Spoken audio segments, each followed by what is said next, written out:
Hi friends, this is Sasi Bhushan and you are watching my YouTube channel R&D at the rate SB. So friends, in today's video, we will learn about a very interesting topic of Python, that is operators. And trust me, अगर आपने video को आखिर तक देखा तो definitely you are going to get benefited with a lots of facts and figure about the operators. So let's begin with the video. So first we should know what is operator.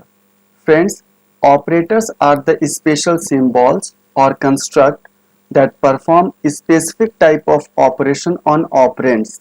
Now here the second term is operands. What is operands?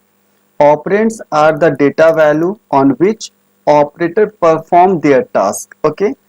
So अगर example के तौर पे हम देखना चाहें इसको, तो Python के इस इंटरेक्टिव मोड में आप देखें मैंने लिखा है 2+6. ओके, यहाँ पे जो 2+6 लिखा है, so here 2 and 6, these two are data value on which this special symbol, it is the symbol of addition operator which perform the task. तो अगर आप इंटर करते हो यहाँ पे आपको आउटपुट दिखता है 8, है ना. तो यहाँ पे जो दो वैल्यू हैं, जो दो डेटा वैल्यू है 2 and 6, they are called operands and the sign और the symbol is called operator, जो यहाँ पे एडिशन ऑपरेटर है. Okay, so operators and operands clear करने के बाद हम आगे बढ़ते हैं टाइप्स ऑफ ऑपरेटर में. ठीक है, so in Python operator is classified into 7 categories. कौन कौन से हैं यहाँ पे डिस्प्ले हो रहे हैं? Arithmetic operator, assignment operator, augmented operator, relational operator, logical operator, membership operator, identity operator and bitwise operator. Okay, अब हम बारी बारी से सारे ऑपरेटर्स को वन बाय वन करके देखते हैं. So moving to the next slide, यहाँ पे हम बात करते हैं अर्थमेटिक ऑपरेटर्स की. So in arithmetic operators we all know that it is a kind of binary operator. Binary मतलब इट नीड्स 2 ऑपरेंड और 2 value to perform its task. तो जो अर्थमेटिक ऑपरेटर्स हैं ये अर्थमेटिकल ऑपरेशन को परफॉर्म करेंगे. And in Python there are 7 different arithmetic operators are available. अब इन 7 में से 4 तो आपको ऑलरेडी पता है, जैसे addition, subtraction, multiplication and division, पर थोड़ा फिर भी हम देख लेते हैं. अगर हम बात करें एडिशन की, तो 10 + 6, ये आंसर क्या देगा आपको? आउटपुट 16. पर एक और खास बात, यहाँ पे ये स्ट्रिंग के साथ भी काम करता है. सो अगर आपने लिखा AB + C, ओके, CD आपने ये लिखा और आप इंटर करेंगे, आंसर आएगा ABCD. मतलब साफ तौर पे क्लियर है, in Python the addition operator also use to concatenate 2 string. Okay, यानी 2 स्ट्रिंग को भी जोड़ने का काम करेगा और 2 इंटीग्रल वैल्यू जो है उनको भी ऐड करने का काम करता है addition operator in Python. Okay, second one is subtraction operator, जो वैल्यू को सब्ट्रैक्ट करेगा. मल्टीप्लिकेशन ऑपरेटर, ये भी क्लियर है. थोड़ा सा बात करनी है हम लोगों को डिवीजन ऑपरेटर के बारे में. तो डिवीजन ऑपरेटर में क्या है, अगर 10 डिवाइडेड बाय 2 आपने यहाँ पे करा है, ये हमेशा आउटपुट देगा फ्लोट के फॉर्म में, यानी रियल वैल्यू, जैसे 5.0. ठीक है, आपने 10 को 2 से डिवाइड करा, आपको आउटपुट क्या दिया? 5.0. कभी भी आप जैसे कोई भी वैल्यू आपने लिया है 20 and it is divided by 4, ये आउटपुट क्या देगा? 5.0. ठीक है, and next one is integer division, और जिसको हम फ्लोर डिवीजन बोलते हैं. ये क्या करता है? It perform division and gives only integer quotient. यानी कि अगर आप यहाँ पे देखते हैं, मैंने यहाँ पे 10 फ्लोर डिवीजन 2 लिखा है, ये आउटपुट क्या देगा? 5. एक और एग्जांपल देखते हैं, जैसे मैंने सिंपल डिवीजन इस्तेमाल किया 5 डिवाइडेड बाय 2, ये आउटपुट यहाँ से आपको क्या देगा? 2.5. पर अगर आपने लिखा यहाँ पे 5 फ्लोर डिवीजन 2, ये आउटपुट यहाँ से आपको क्या देगा? 2.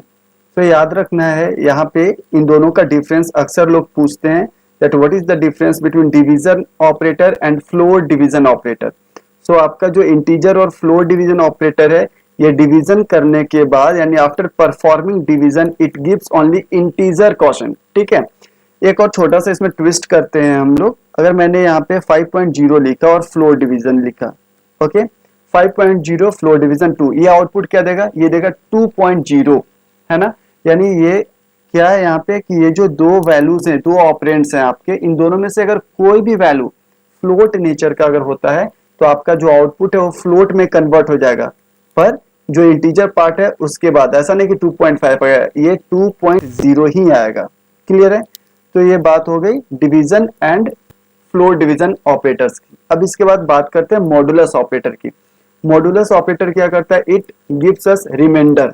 जैसे अगर आपने यहाँ पे लिखा है 9 मॉडुलस 2, ये रिमाइंडर में क्या दे रहा है? 1।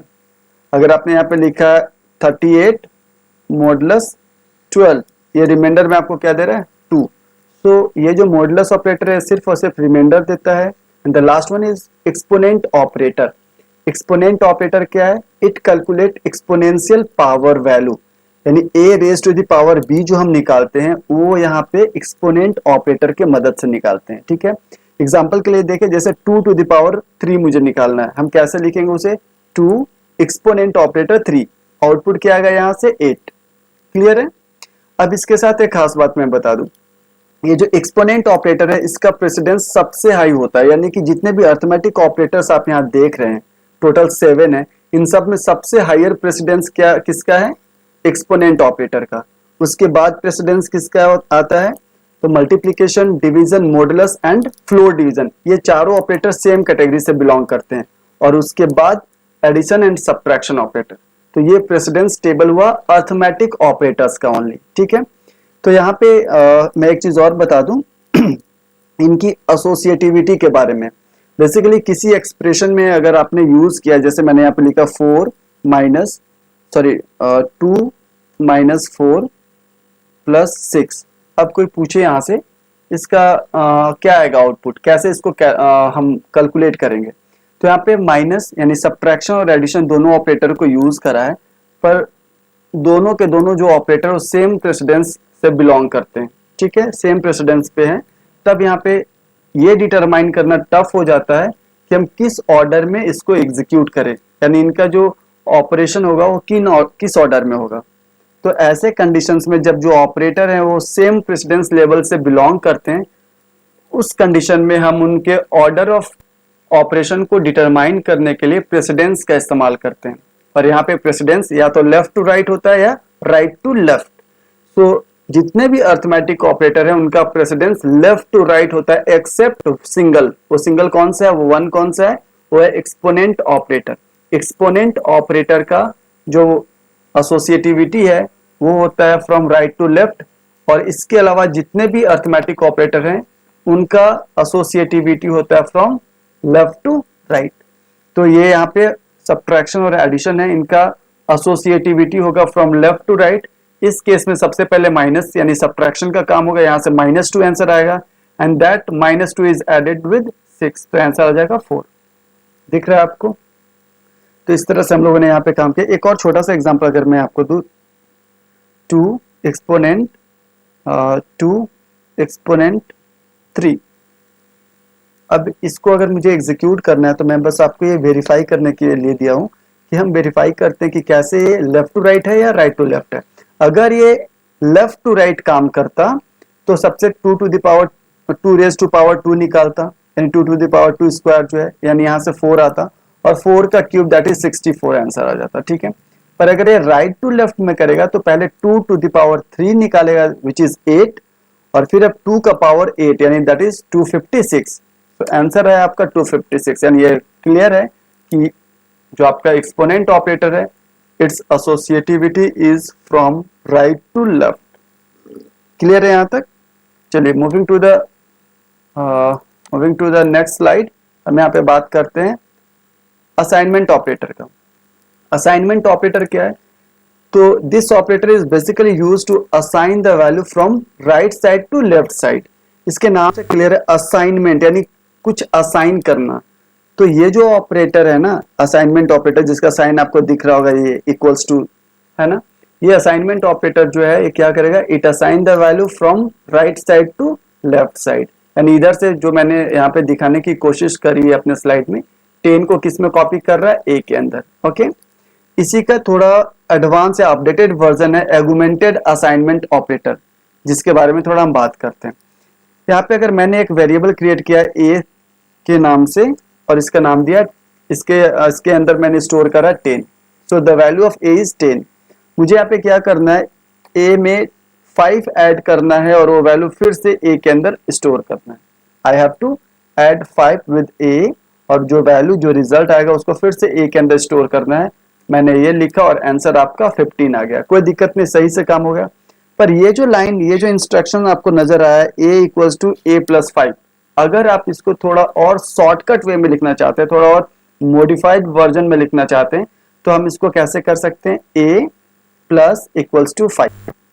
इसका मतलब हुआ a में 5 ऐड करो और जो कंटेंट जो रिजल्ट है उसको फिर से a के अंदर स्टोर कर दो। अब देखिए यहाँ पे a का वैल्यू कितना आ जाएगा, 20 आ रहा है ना। तो इस तरह से आप एगुमेंटेड असाइनमेंट ऑपरेटर का यूज कर सकते हैं सारे अर्थमेटिक ऑपरेटर्स के साथ, है ना। यानी जितने भी अर्थमेटिक ऑपरेटर्स हैं उन सब के साथ आप इसका यूज कर सकते हैं। और अगर नाम के तौर पे बोले तो ये जो ऑपरेटर मैंने यहाँ पे यूज किया इसका नाम है एडिशन असाइनमेंट ऑपरेटर, उसी तरह से subtraction assignment operator, multiplication assignment operator. इस तरह से करके आपके पास जो 7 अर्थमेटिक ऑपरेटर था, उन 7 अर्थमेटिक ऑपरेटर्स को असाइनमेंट ऑपरेटर्स के साथ कंबाइंड करके आप एगुमेंटेड असाइनमेंट ऑपरेटर के तौर पे इस्तेमाल कर सकते हैं। ओके, आगे बढ़ते हैं नेक्स्ट स्लाइड पे और यहाँ पे बात करते हैं रिलेशनल ऑपरेटर्स के बारे में। रिलेशनल ऑपरेटर्स का मतलब हुआ comparison operator. These operators are used to compare two entity और टू वैल्यूज, है ना। ये वो ऑपरेटर जो बचपन में आपने सीखा था, यानी अपने लाइफ में सबसे पहला ऑपरेटर हम लोगों ने यही देखा था शायद, ग्रेटर देन लेस देन, है ना, एलकेजीज में हम लोगों ने पढ़ा था। तो वही ऑपरेटर को यहाँ पे हम कैसे यूज करेंगे। बेसिकली अगर मैंने लिखा 5 ग्रेटर देन 8, तो 5 ग्रेटर देन 8 ये ट्रू है या फॉल्स, क्योंकि याद रखिएगा कंपैरिजन ऑपरेटर जब भी रिजल्ट देता है तो बुलियन वैल्यू में रिजल्ट देगा और ट्रू या फॉल्स में। सो 5 इज ग्रेटर देन 8, ये ट्रू है या फॉल्स, तो डेफिनेटली ये फॉल्स है क्योंकि 5 तो बड़ा नहीं है, तो आंसर क्या आएगा आपका फॉल्स। उसी तरह से अगर मैंने लिखा 8 इज लेस देन 4, ये भी क्या आएगा, फॉल्स। मैंने लिखा 9 इज ग्रेटर देन और इक्वल्स टू 9, 9 बड़ा है 9 से और इवन इक्वल्स टू है 9 से, आंसर आ जाएगा ट्रू। क्यों, क्योंकि बड़ा तो नहीं पर इक्वल्स टू तो है। ओके, तो ये है रिलेशनल ऑपरेटर की कहानी जो हम जानते हैं बड़े अच्छे से। हाँ, एक चीज और यहाँ पे मैं क्लियर करना चाहूंगा, जैसे लोग पूछते हैं a इक्वल्स टू 10, ओके, और a इक्वल्स टू 10, इन दोनों में क्या फर्क है। तो a इक्वल्स टू 10 जो पहला है ये बेसिकली इक्वल्स टू नहीं है, it is called assignment operator. So in this line और statement we can say that we are assigning 10 to a, है ना। हम लोग यहाँ पे क्या कर रहे हैं, 10 को असाइन कर रहे हैं a के अंदर, ठीक है।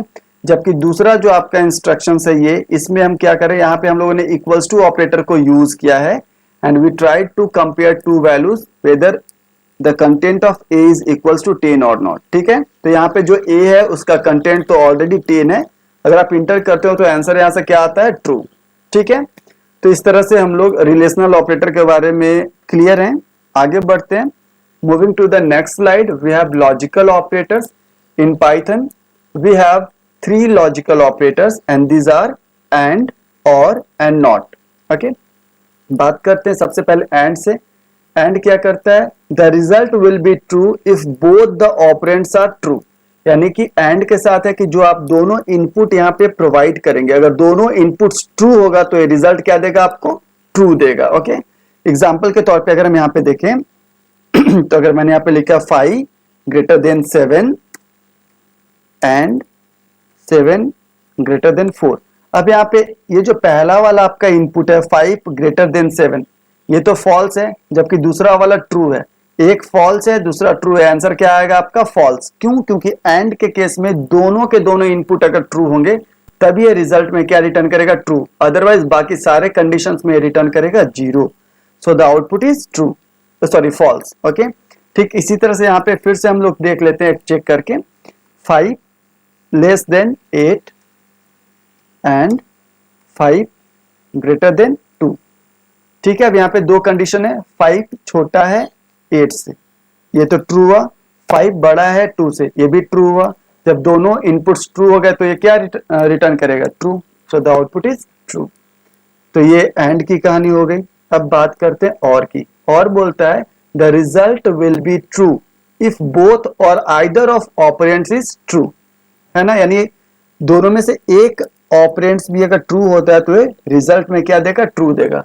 अगर दोनों के दोनों ऑपरेंट्स फॉल्स हो जाते हैं तभी ये रिटर्न क्या करेगा, false. Okay, for example 5 greater than 9, and 3 less than 9। मैंने यहाँ पे दिया। अब देखो यहाँ पे आप 5 ग्रेटर देन 9 ये कंडीशन फॉल्स है, जबकि 3 लेस देन 9 ये कंडीशन ट्रू है। तो दोनों दो कंडीशन में एक कंडीशन हमारा ट्रू है, एक फॉल्स है। ये क्या रिटर्न करेगा? क्योंकि मैंने एंड लगाया था तो ये यहाँ पे फॉल्स होगा, पर अगर हम यहाँ पे और लगा देते हैं तब ये अब क्या रिटर्न करेगा? ये रिटर्न करेगा ट्रू। ओके, और के केस में क्या रिटर्न करेगा? ट्रू, क्योंकि और बोलता है दोनों में से एक कंडीशन भी ट्रू हुआ, एक इनपुट्स एक ऑपरेंड्स भी हमारा अगर ट्रू होता है तो हम आउटपुट क्या दे देंगे? ट्रू देंगे। ओके, और अगर दोनों फॉल्स तब ये फॉल्स, यानी जैसे अगर हमने लिखा 8 ग्रेटर देन 9 और 9 लेस देन 2। अब यहाँ पे देखें तो दोनों का दोनों जो आपका वैल्यू है वो दोनों वैल्यूज कैसे हैं? दोनों के दोनों वैल्यूज आपके फॉल्स हो रहे हैं, तो ये आउटपुट क्या देगा? फॉल्स। It's very simple. जबकि नॉट की बात करें तो नॉट क्या करता है? ए रिवर्स कर देता है, यानी ट्रू को फॉल्स और फॉल्स को ट्रू करेगा। ठीक है, the result will be true when the operand is false. So it's very clear. अगर हम चेक करें इसको तो नॉट एंड यहाँ पे हमने लगाया 4 ग्रेटर देन 3, तो 4 ग्रेटर देन 3 ये तो ट्रू हुआ, और ट्रू के आगे लगाया नॉट यानी false, so the output is false. तो इस तरह से हम लोग लॉजिकल ऑपरेटर का जो नॉर्मल प्रोसेस हो देख लिए। अब इसके साथ जो स्पेशल फैक्ट्स आपको बताने वाला था, अब उसकी बारी है।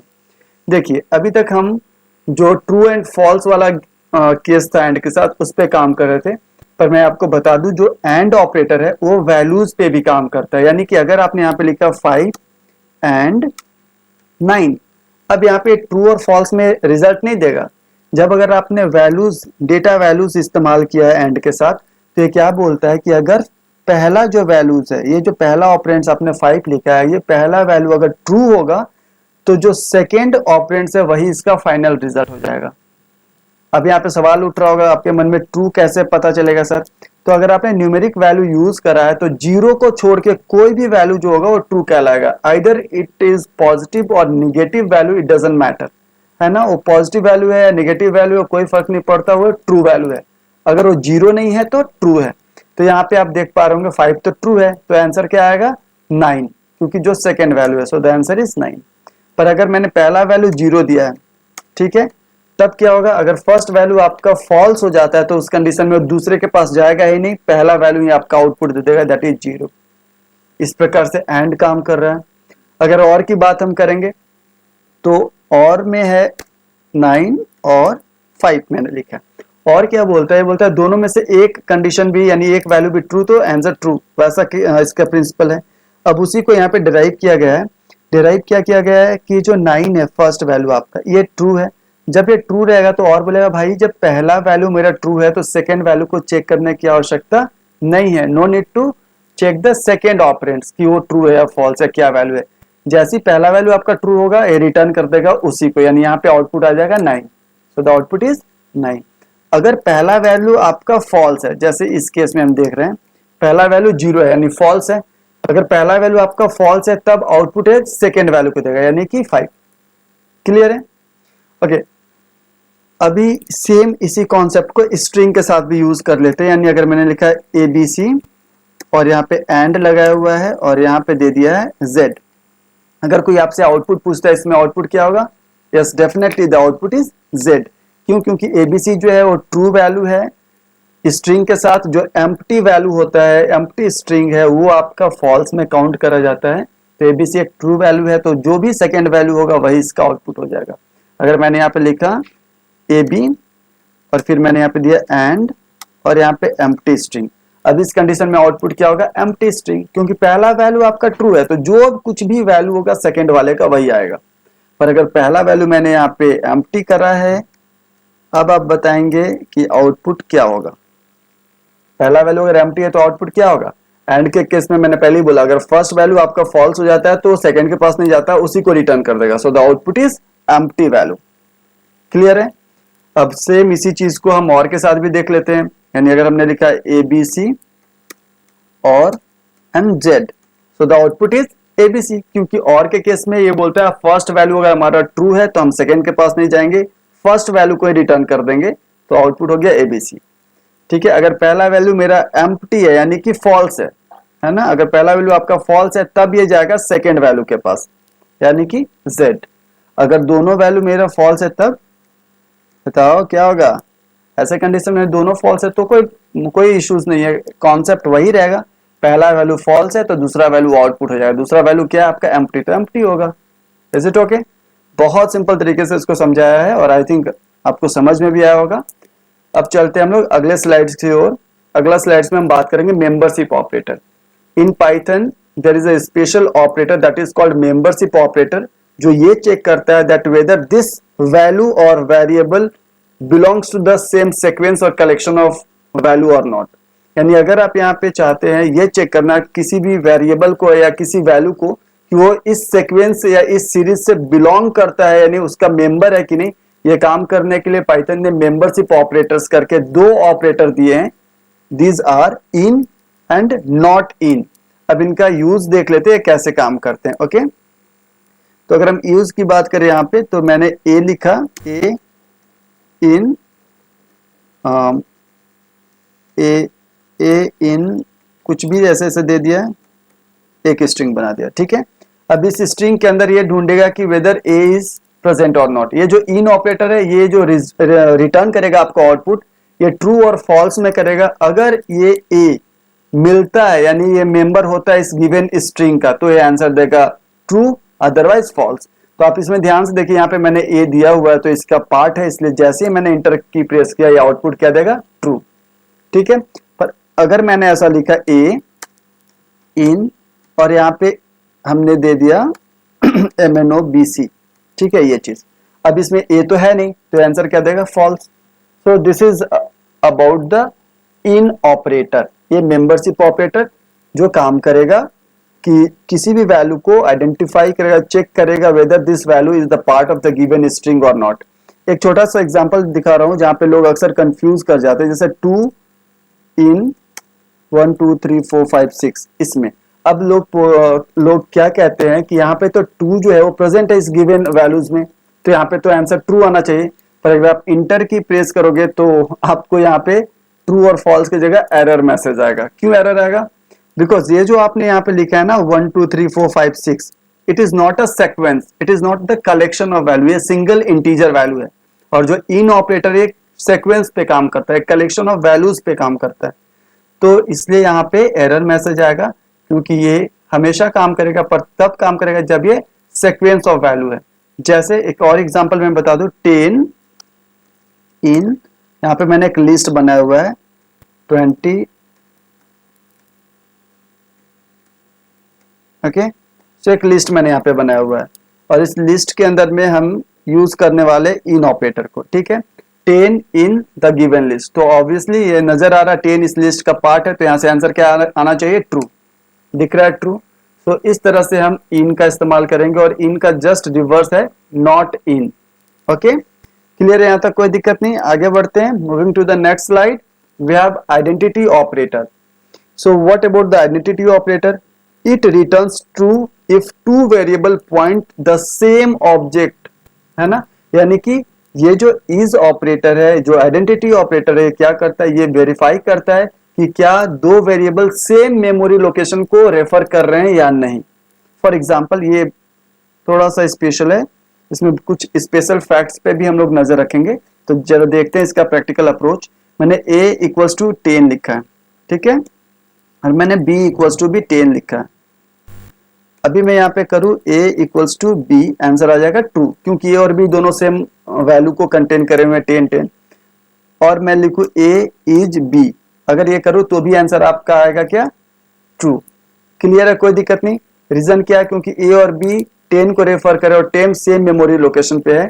अगर आप किसी भी वेरिएबल का रेफरेंस यानी किस लोकेशन को रेफर कर रहा है ये आपको जानना है, तो आपको पता ही है हम id फंक्शन का यूज करते हैं। आप यहाँ पे प्रिंट करा लीजिए a और फिर id आप प्रिंट करा लीजिए b और आप वेरीफाई कर लीजिए कि दोनों का लोकेशन सेम है, करेक्ट है। तो ऐसे कंडीशन में ये जो इज ऑपरेटर है वो रिटर्न क्या करेगा, ट्रू।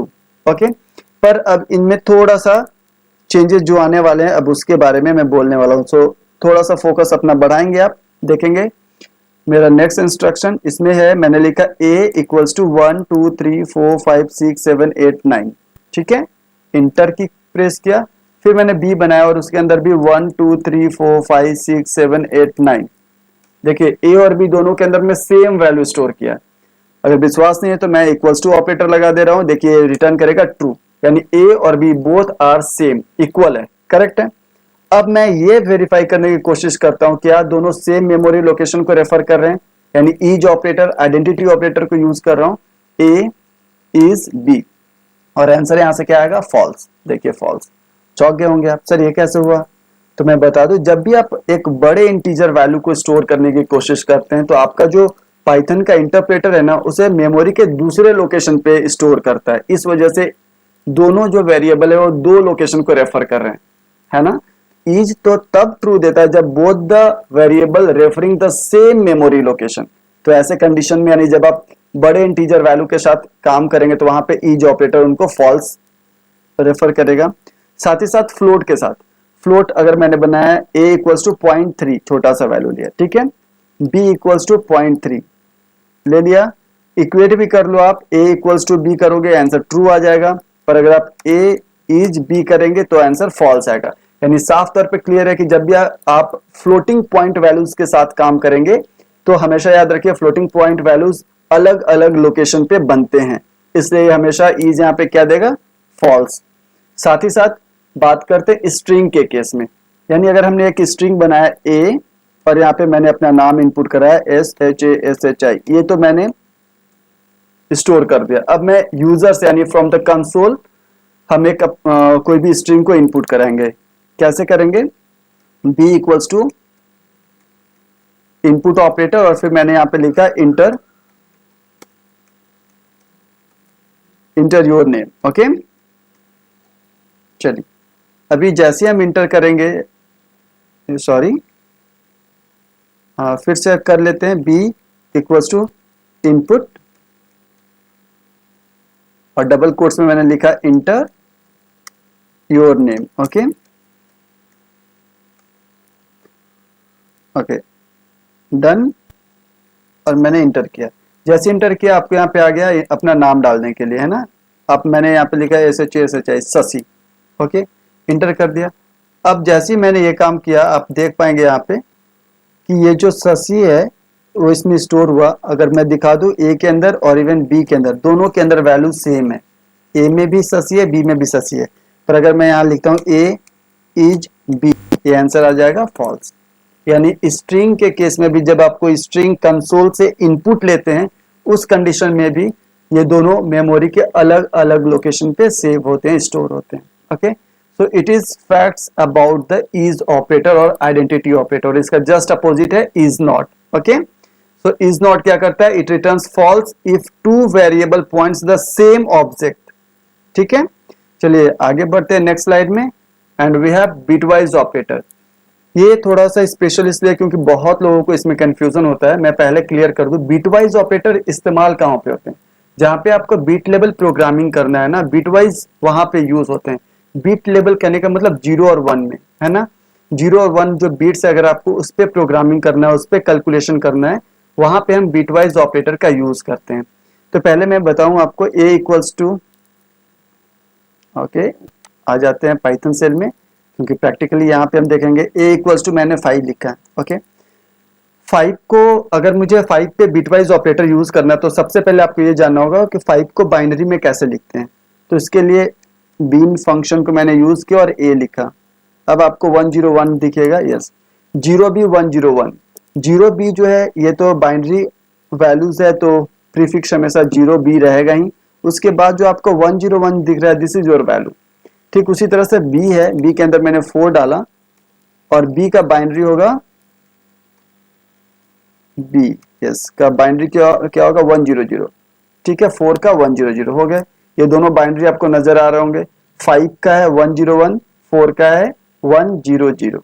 अब हम बाइनरी ऑपरेटर को यूज करेंगे, a एंड b।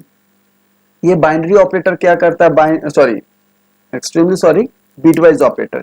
ये बिटवाइज एंड क्या करता है, बिटवाइज एंड के बारे में बात हमने अभी किया। ये बीट लेवल पे काम करता है और राइट साइड से आप देख पाएंगे यहाँ पे सबसे राइट मोस्ट जो बीट हो क्या 1 और सेकेंड वाला जो b है उसका राइट मोस्ट बीट क्या है 0। इन दोनों को पे वो काम करेगा। ये बोलेगा बिटवाइज एंड ऑपरेटर कि अगर दोनों कॉरस्पॉन्डिंग बिट्स 1 होंगे तब तो हम रिटर्न करेंगे 1, अदरवाइज हम क्या रिटर्न करेंगे 0। तो आप यहाँ पे देख पा रहे होंगे 1 0 0 रिटर्न करेगा। सेकेंड बिट को कंपेयर करें तो दोनों 0 0 है तो 0 ही रिटर्न करेगा। थर्ड बिट को कंपेयर करेंगे तो यहाँ पे 1 और नीचे वाले में भी 1 है, यानी यहाँ से 1 रिटर्न करेगा। सो यहाँ से जो आउटपुट आएगा वो 1 0 0 आएगा और डेसिमल में उसको करेंगे तो वो हो जाएगा 4। सो द आउटपुट इज 4। ठीक है। ठीक उसी तरह से अगर आप चाह रहे हो और ऑपरेटर के बारे में बात करना, तो और क्या करता है, कॉरस्पॉन्डिंग बीट्स में से कोई एक बीट भी अगर 1 हुआ तो ये रिटर्न क्या करेगा 1, जैसे ए और ऑपरेटर बी। अब यहाँ पे देखो आप, तो राइट मोस्ट बीट देखो ए का 1 है और जो बी वेरिएबल है उसका राइट मोस्ट बीट क्या है 0 है, पर 0 1 1 देगा। ये क्यों? क्योंकि और ऑपरेटर है, इसने बोला कि भाई दोनों बीट में से एक बीट्स भी अगर मेरा 1 होगा, सिंगल बीट भी अगर 1 होगा तो हम क्या रिटर्न करेंगे 1। सो ऐसे केस में यहाँ पे पहले बीट को कंपेयर करने के बाद 1 आएगा, सेकेंड बीट को कंपेयर करने के बाद 0 आएगा और थर्ड बीट को कंपेयर करने के बाद 1 आएगा। सो द आउटपुट इज 1 0 1, जिसको अगर हम डेसिमल में कन्वर्ट करते हैं तो क्या होगा 5। सो द आउटपुट इज 5। क्लियर है, कोई दिक्कत नहीं। थर्ड वन क्या आपका bitwise XOR operator. Bitwise XOR operator क्या करता है, it returns 1 with dissimilar bit, यानी जहां पे डिसिमिलर बिट है वहां पे क्या रिटर्न करेगा 1, अदरवाइज सबके साथ 0। ठीक है। जैसे अगर हम यहाँ पे करें ए कैप यानी XOR ऑपरेटर बी, अब आप यहाँ पे देखो दोनों को कंपेयर करो, यहाँ पे क्या है 1 और यहाँ पे है 0, डिसिमिलर है ना, क्या रिटर्न करेगा 1। फिर सेकेंड बीट को कंपेयर करो, यहाँ पे 0 है यहाँ पे 0 है तो 0 0 सिमिलर बीट है, रिटर्न करेगा 0। फिर थर्ड बीट को देखो 1 और नीचे वाले में भी थर्ड बीट को 1, ये भी सिमिलर बीट है तो यहाँ से रिटर्न करेगा 0। तो यहाँ से आंसर आया 0 0 1, जिसका डेसिमल क्या होता है 1। सो द आउटपुट इज 1। बहुत आसान, क्लियर है ना। Next one is bitwise not, जो क्या करता है, किसी भी वैल्यूज के साथ, जिस वैल्यूज के साथ आप बिटवाइज नॉट का यूज करेंगे उस वैल्यू का वंस कंप्लीमेंट को रिटर्न करेगा। वंस कंप्लीमेंट कहने का मतलब उसके सारे बीट्स को बदल देगा, जहां पे 0 होगा वहां 1 करेगा और जहां पे 1 होगा वहां पे 0 करेगा। तो ये तो आसान है, बिल्कुल आपको पता होगा इतना ना। नेक्स्ट जो लास्ट दो बिटवाइज ऑपरेटर नजर आ रहे हैं, they are called shift operator, bitwise shift operator, जिसमें एक को बोलते हैं बिटवाइज राइट शिफ्ट, दूसरे को बोलते हैं बिटवाइज लेफ्ट शिफ्ट। इनका इस्तेमाल क्यों करते हैं, तो अगर आपको बीट लेवल में कभी कभी जरूरत पड़ता है बीट्स को शिफ्ट करने का, वैसे कंडीशन में हम बिटवाइज राइट शिफ्ट और इवन बिटवाइज लेफ्ट शिफ्ट का इस्तेमाल करते हैं।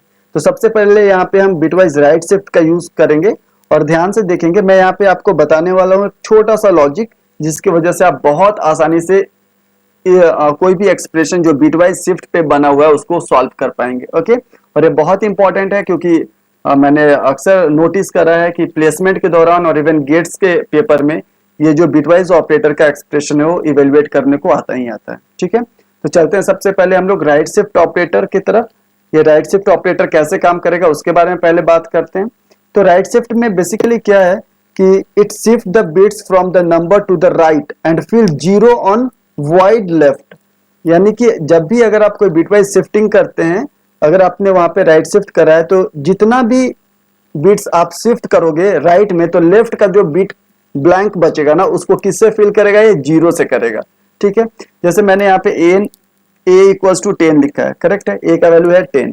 अब मुझे क्या करना है यहाँ पे बिटवाइज शिफ्ट ऑपरेटर, मैं बिटवाइज राइट शिफ्ट को यूज करने जा रहा हूँ। बिटवाइज राइट शिफ्ट 2, यानी 2 बिट मुझे राइट शिफ्ट करना है, करेक्ट है। कैसे करेंगे इसका, अब यहीं पे जो लॉजिक मैं बताने वाला हूं उसका आप यूज करेंगे। क्या है यहाँ पे इस्तेमाल, कुछ नहीं, बहुत आसान है। 2 टू द पावर जितना नंबर ऑफ बिट्स आप शिफ्ट करना चाहते हैं, यहाँ पे 2 बिट्स शिफ्ट करना चाहते हैं तो 2 टू द पावर 2 निकाले, यानी कि 4। अब इस नंबर को जो यहाँ पे आया 4, इसको ए के कंटेंट के साथ डिवाइड कर देना है। तो ए का कंटेंट है 10, 10 को अगर आप 4 से डिवाइड करोगे तो आंसर क्या आएगा आपको 2। तो दिख रहा है आउटपुट 2। अगर यही मैंने ए और 3 बिट शिफ्ट किया है तो 2 टू द पावर 3 कितना हो गया 8, एंड 8 से हम क्या करेंगे 10 को डिवाइड करेंगे, क्योंकि ए का कंटेंट क्या है बाबू 10, जब डिवाइड करेंगे तो आउटपुट क्या आएगा 1, सिंपल। और इसी का जस्ट अपोजिट है आपका लेफ्ट शिफ्ट। ये तो राइट शिफ्ट की बात हो गई। अगर हम लेफ्ट शिफ्ट की बात करें तो यहाँ पे क्या करना है, यहाँ पे मल्टीप्लाई करना है। 2 टू द पावर जितना नंबर ऑफ बीट्स आप शिफ्ट करना चाहते हैं ना उसको 2 टू द पावर करके निकालो और उसको एक एक कंटेंट के साथ मल्टीप्लाई कर दो। यानी यहाँ पे अगर हम करें तो 2 टू द पावर 2 कितना हो गया 4, और 4 को मल्टीप्लाई करना a के वैल्यू से। a के अंदर क्या वैल्यू है अभी 10, सो द आउटपुट इज 40, करेक्ट। अब उसी तरह से अगर हमने यहाँ पे 3 बिट लेफ्ट शिफ्ट करा है, इस कंडीशन में क्या होगा, आंसर क्या आएगा हमारा 80। क्लियर है, कोई दिक्कत नहीं। तो इस तरह से हम बिटवाइज ऑपरेटर को अच्छे से देख लिए, कहीं कोई प्रॉब्लम नहीं। और ये दोनों ऑपरेटर बहुत इंपॉर्टेंट है, तो जो जो लॉजिक मैंने बताया उस पर आप जरूर काम करेंगे।